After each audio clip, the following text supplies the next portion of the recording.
Muito obrigada, senador Paim, senhor presidente, senhores senadores, companheiros e companheiras.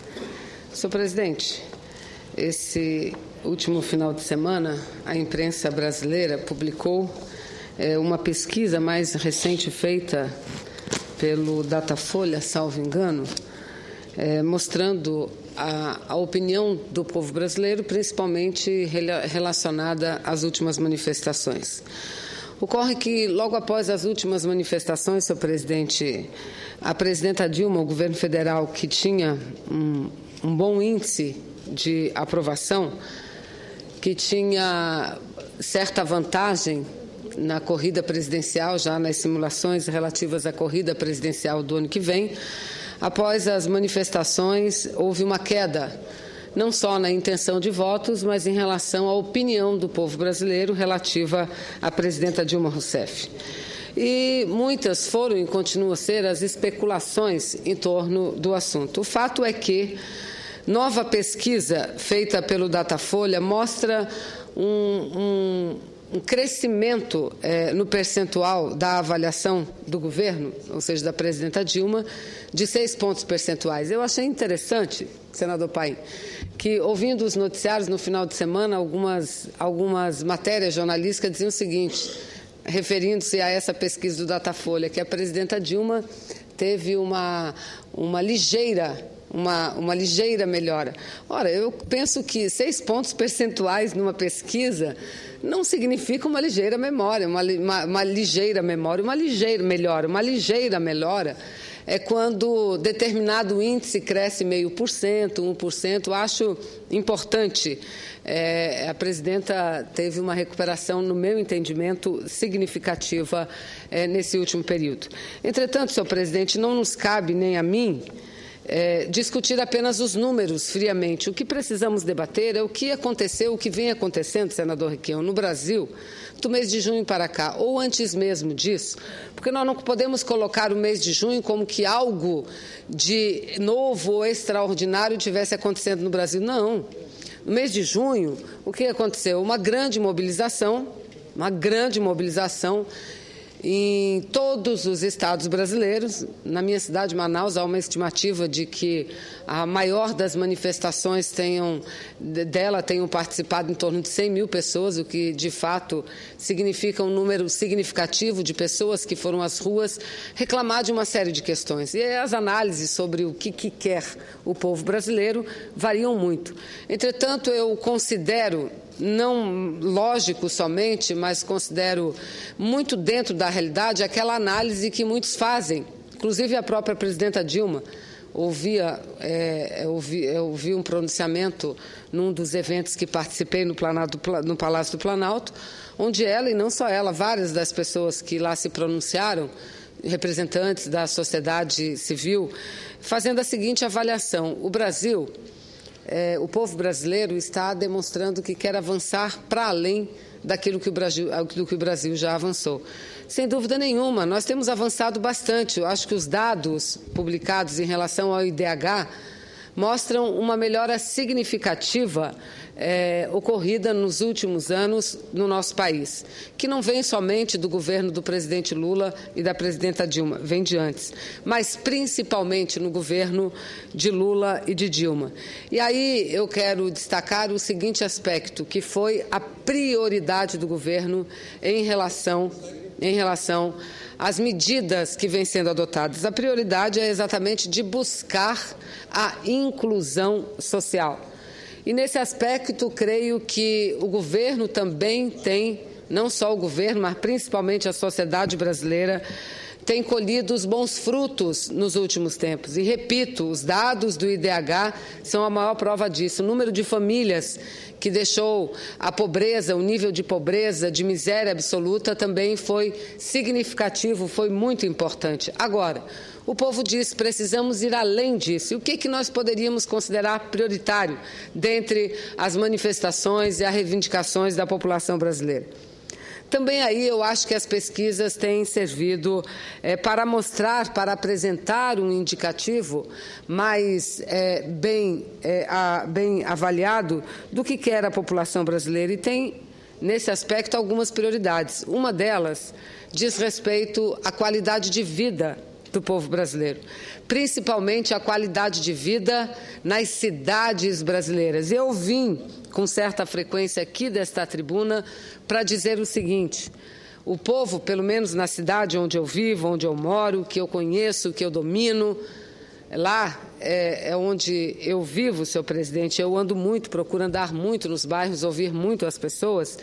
A avaliação que podemos fazer da cidade de Manaus é que, diferente do IDH, a qualidade de vida em Manaus ela tem piorado nesses últimos anos.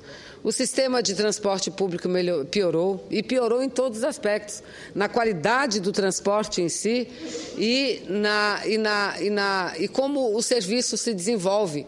Porque quando uma prefeitura não enfrenta problemas estruturais de uma cidade, um dos grandes e mais imediatos problemas que se apresentam é exatamente no trânsito, quando o trânsito entram mais carros do que abrem-se novas vias, ou duplicam, ou constrói equipamentos, viadutos capazes de fazer frente ao aumento populacional e também aumento da frota de veículos. Então, a qualidade do ônibus piorou em todos os aspectos. Primeiro, por conta do trânsito, que é muito ruim. Manaus tem um trânsito que podemos comparar à cidade de São Paulo, que é a maior metrópole brasileira. É igual. E se levarmos em consideração algumas áreas da cidade, o distrito industrial, que fica muito próximo da Universidade Federal, do campus da universidade, são essas áreas, algumas das áreas da cidade de Manaus apresentam gargalos sérios que fazem com que um trajeto que sem trânsito se faz normalmente em 10 minutos, haja uma demora superior a 1 hora para realizar esse mesmo trajeto. Grave. Então, as pessoas foram para as ruas reclamar da qualidade de vida, mas foram para as ruas também falar do problema da saúde. O problema da saúde é um problema grave, é um problema sério que vive o Brasil. E que, nesse aspecto, eu não tenho dúvida nenhuma, não só na saúde, mas também na mobilidade urbana, eu acho que o governo federal, juntamente com o governo dos estados, o próprio parlamento vem procurado responder a essas questões. Porque não são problemas simples, senador Paim, são problemas estruturais. Muitos deles que exigem medidas, que exigem ações contundentes. Na área de transporte coletivo é isso. É preciso investir no transporte coletivo. E o governo federal já se dispôs a apoiar as prefeituras municipais a melhorar o trânsito nas suas cidades. São vários os projetos que pelo menos as grandes cidades, as capitais brasileiras, estão apresentando perante o governo federal. Muitas cidades apresentam problemas relativos ao cumprimento da legislação no que diz respeito à possibilidade de acessar crédito. Também, nesse aspecto, o governo federal, de acordo com o que vem sendo divulgado com certa frequência, vem debatendo essa questão para procurar também agir e resolver este problema da impossibilidade das prefeituras municipais acessarem crédito e assim poder investir mais nas suas cidades, investir mais para melhorar a qualidade de vida do povo brasileiro. Então, são problemas estruturais. Na área da saúde não é diferente. Na área da saúde, eu tenho ouvido muitas críticas, mas também tenho ouvido muitos elogios, acho que mais opiniões favoráveis do que discordantes, relativas às medidas da presidenta sobre o Mais Médicos, a medida provisória. Esse final de semana, ou final de semana passada, lá no seu estado, no Rio Grande do Sul, que é o estado também da presidenta Dilma, ela referiu-se à questão e, com os dados na mão, como todos nós temos, mostrou o quanto a medida é acertada. Porque, num primeiro momento, edital aberto a profissionais formados no Brasil, menos de 10% das cidades que se habilitaram para receber médicos profissionais neste programa Mais Médicos, menos de 10% das cidades brasileiras, os médicos escolheram para trabalhar. Então, teremos uma outra etapa, que é a busca de profissionais formados no exterior. Obviamente que, com o acompanhamento das instituições de ensino desse país, haverá a garantia de bom atendimento à população.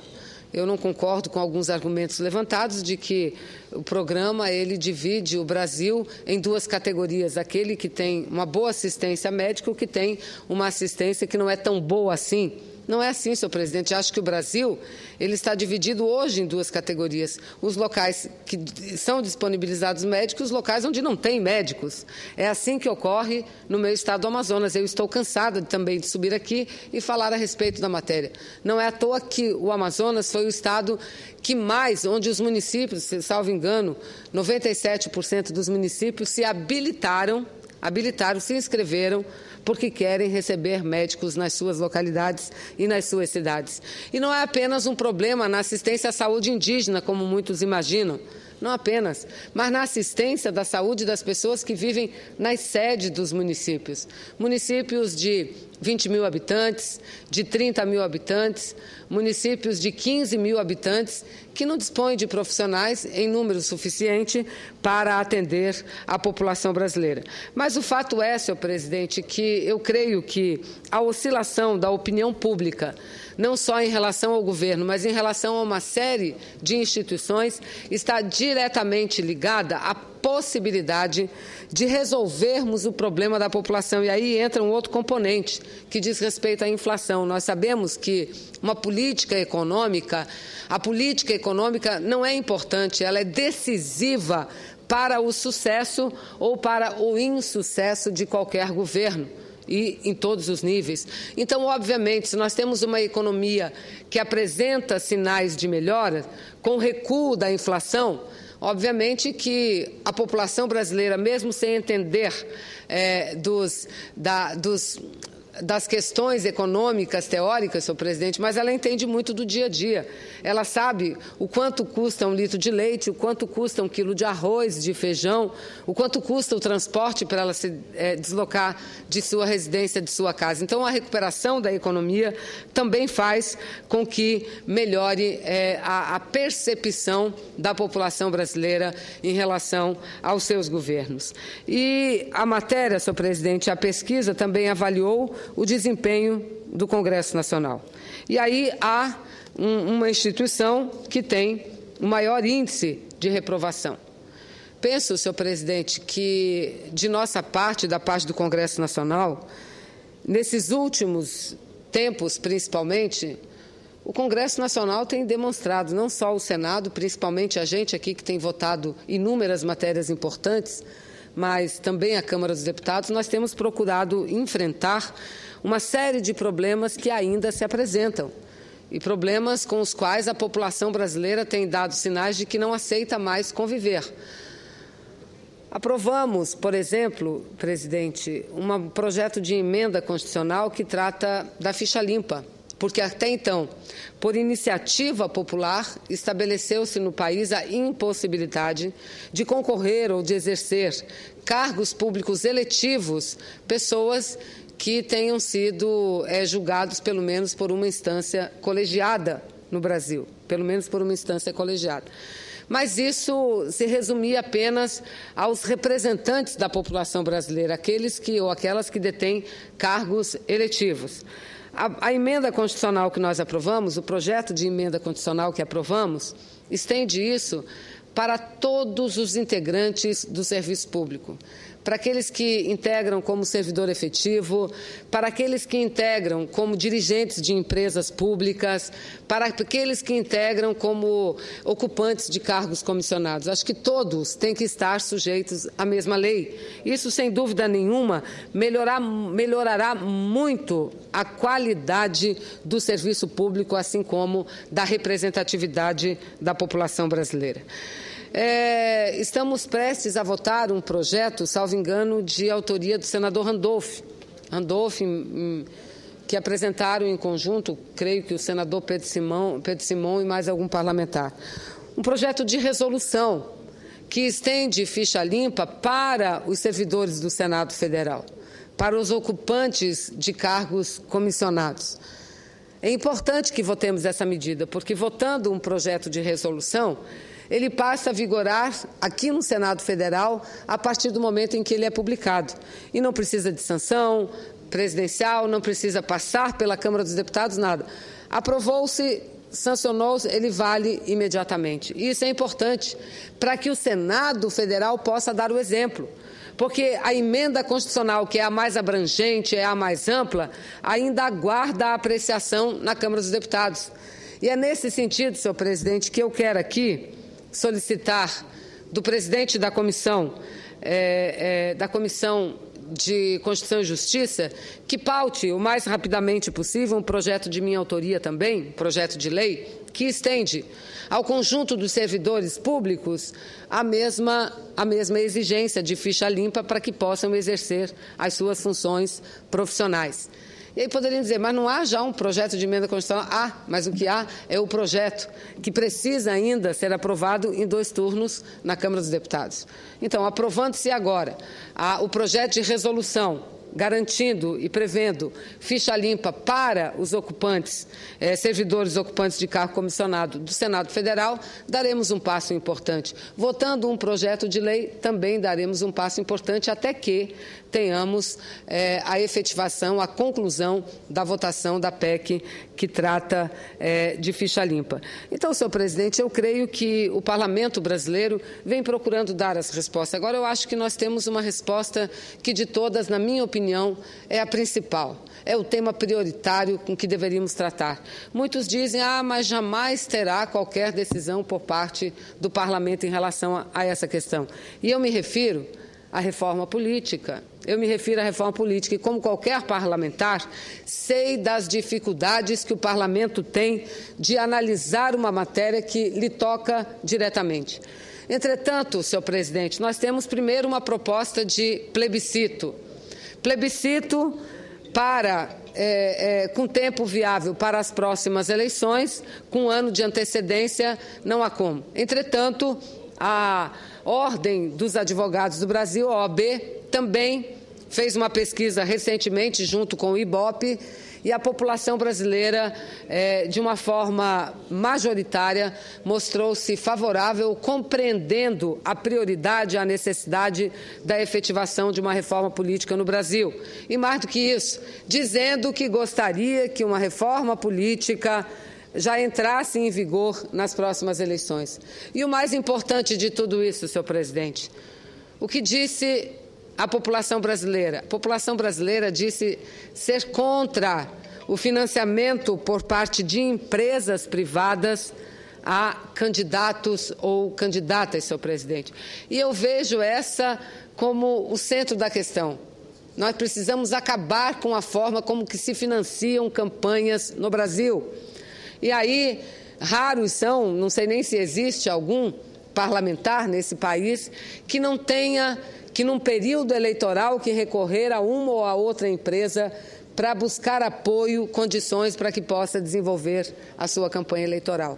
Todos, absolutamente todos aqueles que se elegem, eles são obrigados a solicitar a ajuda, o apoio das empresas para poder concorrer às eleições. Nós precisamos acabar com essa relação.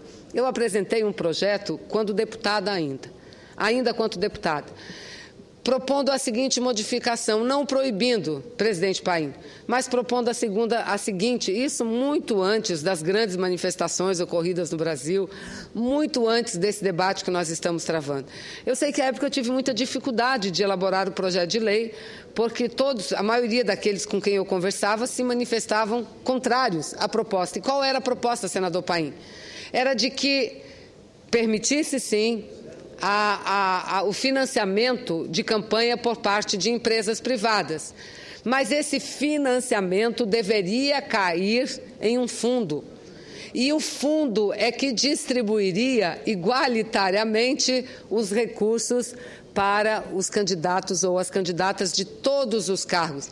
Então, veja bem, senador Paim, essa era uma outra forma de nós deixarmos de permitir, de nós proibirmos uma relação direta de financiamento de campanha entre parlamentares ou entre detentores de cargos de poder executivo e as empresas.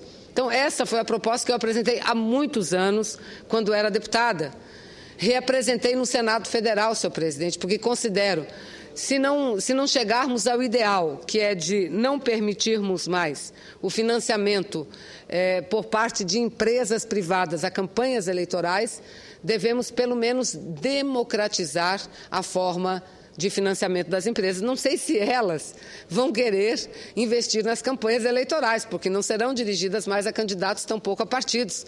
Seriam, senador Requião, dirigidas a um fundo, e o fundo distribuía de forma igualitária, de acordo com os critérios do fundo partidário, a todas as agremiações partidárias no Brasil. Não sei até onde iriam os interesses das empresas em continuar financiando campanhas dessa forma. Mas o fato é que nós precisamos mudar essa relação que existe entre parlamento e empresas privadas. E mais do que isso, acho que a Ordem dos Advogados do Brasil, o movimento pela ética na política, o movimento que coletou as assinaturas do projeto de lei Ficha Limpa, tem feito, nesses tempos, muitas reuniões, tem dialogado com todos os partidos políticos e darão sequência a uma campanha popular para envolver a população brasileira nesse debate.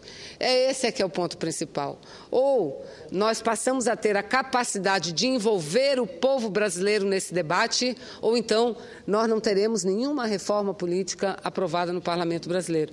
Então é importante que a população brasileira, que foi às ruas na cidade de São Paulo, na cidade de Manaus, lá em Curitiba, lá em Fortaleza, lá em Teresina, em Boa Vista, é importante que toda a gente brasileira, jovens, trabalhadores, operários, intelectuais, é importante que elas entendam que a luta não acabou, a luta apenas começou e que deve seguir esse nível de organização, esse nível de mobilização da sociedade para que a gente possa, de fato, promover uma reforma política profunda nesse país e aí sim melhorar muito o parlamento brasileiro. A Ordem dos Advogados do Brasil, a OAB, tem uma proposta. Concordo com muitos dos pontos, alguns tenho muitas dúvidas, em relação a outros pontos, muitas dúvidas, mas concordo com muitos, principalmente com aquele que trata também de combater as desigualdades dentro da política brasileira. E a ausência das mulheres nos parlamentos talvez, assim como dos negros, senador Paim, são talvez os exemplos mais clássicos para mostrar como o parlamento brasileiro ainda não se transformou no real espelho da sociedade. Então, uma reforma política tem também que abordar esse aspecto do financiamento, também da representatividade, da possibilidade de todos os segmentos da sociedade, gênero inclusive, estar presente no parlamento. Para concluir, dizer que concluí o meu pronunciamento falando de mulheres e mais uma vez homenageando a União Brasileira de Mulheres pela belíssima sessão que fizemos hoje pela manhã em comemoração aos 25 anos de fundação dessa entidade que, ao lado de tantas outras, luta pela emancipação da mulher e por uma sociedade igual entre homens e mulheres, que não haja qualquer tipo de discriminação. Muito obrigada, senhor presidente.